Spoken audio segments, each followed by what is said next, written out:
Во светот денес се одбележува Светскиот ден на контрацепцијата, чија мисија е да ја подигне свеста за безбеден сексуален однос и контрацепција. Лекарите информираат за видовите контрацепција, но и потенцираат дека најчесто се користат оние кои имаат најмала ефикасност.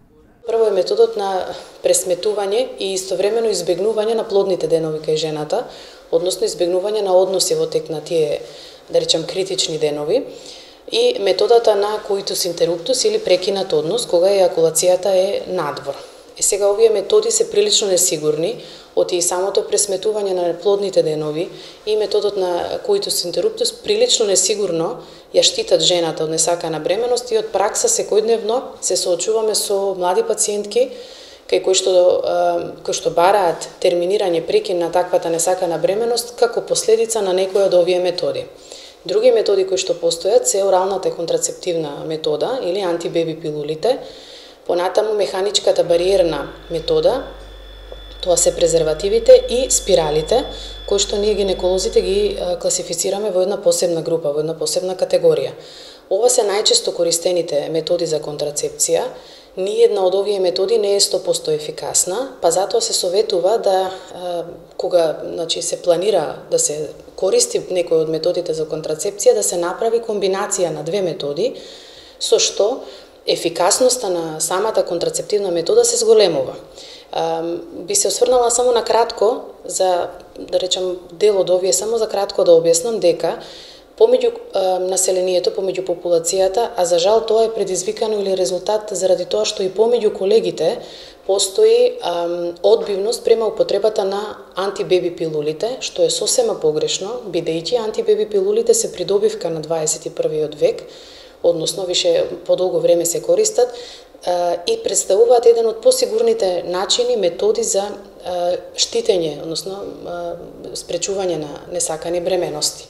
Несаканата бременост е само една од ризиците од неупотребувањето контрацептивни средства. Тука спаѓаат и сексуално преносливите болести, како хуман папилома вирусот. Но предрасудите, стравот и недоволната едукација кај населението е еден од најголемите проблеми. Доктор Спировска вели дека ретко или воопшто не се употребува контрацепција, особено кај младата популација, што е загрижувачко. Би се изненадиле колку ви знаеле колку е спуштена возрастната граница на која што се започнува со сексуални односи.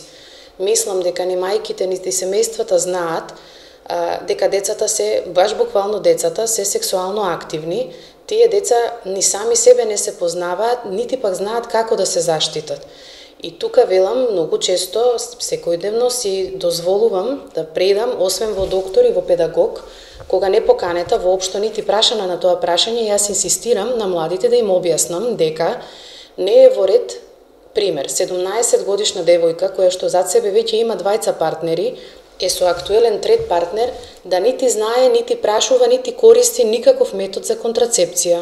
Предрасудите и стравот од негативни последици заради употреба на контрацепција ги потврдуваат и од невладината организација HERA, која долги години се залага за унапредување на човековите права во областа на сексуалното и репродуктивно здравје.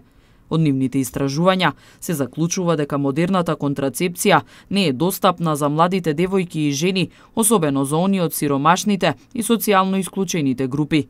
Стапката на употреба на модерна контрацепција е само 12,8% и Македонија е една од земјите со најниска стапка на употреба во Југоисточна Европа и во европскиот регион.